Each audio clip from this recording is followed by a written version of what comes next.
What's up, everyone? Sean CountBlagorath here with an album review, this time the 2012 Spine Farm Records release of In Mourning, The Weight of Oceans. If you're not familiar with In Mourning, they are a progressive death metal band hailing from Sweden.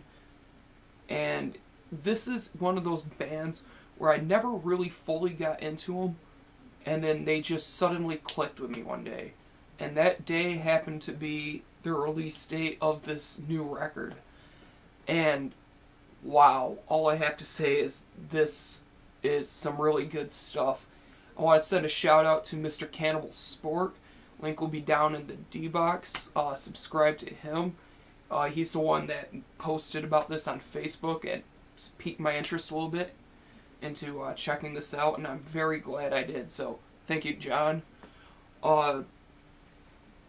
This album is very hard to describe because it's progressive death metal, it's melodic death metal, it's doom, it's got some black metal, it's got some almost post-rock influence, and it's all combined into this one really unique sound that's nearly impossible to describe. If I had to describe it, it has moments that remind me of Alcest, it has moments that remind me of Be'lakor.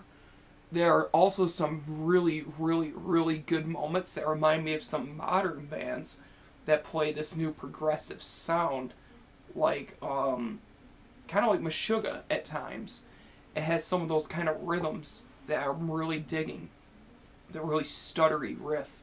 And with the guitar is all over the place in terms of sound, but it's mostly one focused, crunchy, distorted, but clean sound that really cuts through the mix and sounds really good for the riffs they're playing. It fits perfectly with this oceanic sort of nautical vibe that this album has, and that's something I'm really digging a lot because I love oceanic and nautical themes to music, which is why I loved ICS Vortex Stormseeker so much. This really has that sort of feel to it that I'm digging, and the riffs really have that. As I said, there's some chug bass sort of stuttery riffs that I dig a lot, and I wish they would have done maybe a little bit more in different spots, but when they use them, it's perfect, and it's heavy, and it's a really quick shot of adrenaline into a kind of a doomy sort of song. There's definitely moments on here that remind me of Swallow the Sun, and that's really good, especially in the riff department.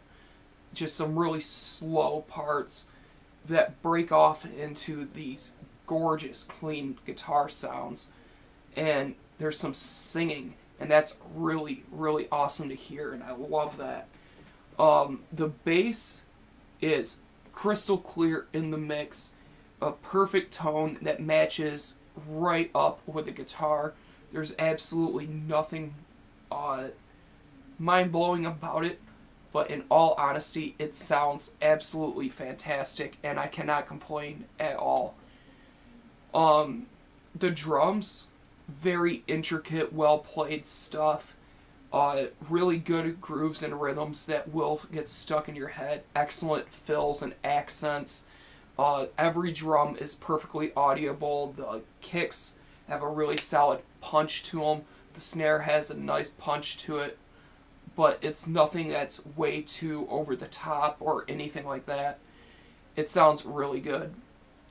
Vocally, you get some more low guttural-esque vocals, and then you get some mostly higher pitched screams that kind of remind me of Amon Amarth's highs, and I think that's really cool. The clean vocals aren't used very often, and I wish they were, but when they are used, it's absolutely gorgeous, beautiful, and moving, and that is an awesome thing to hear.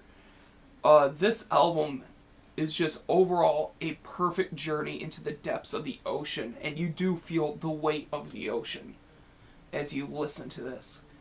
So, this is easily, so far, the best sleeper album of 2012 for me.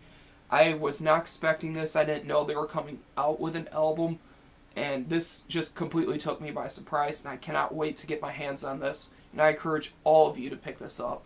For a score, I'm going to give this a solid 8.5 out of 10. Definitely some very, very good stuff. And I encourage you all to check it out. So 8.5 out of 10. Thank you for watching. Thank you for subscribing. And as always, keep it metal.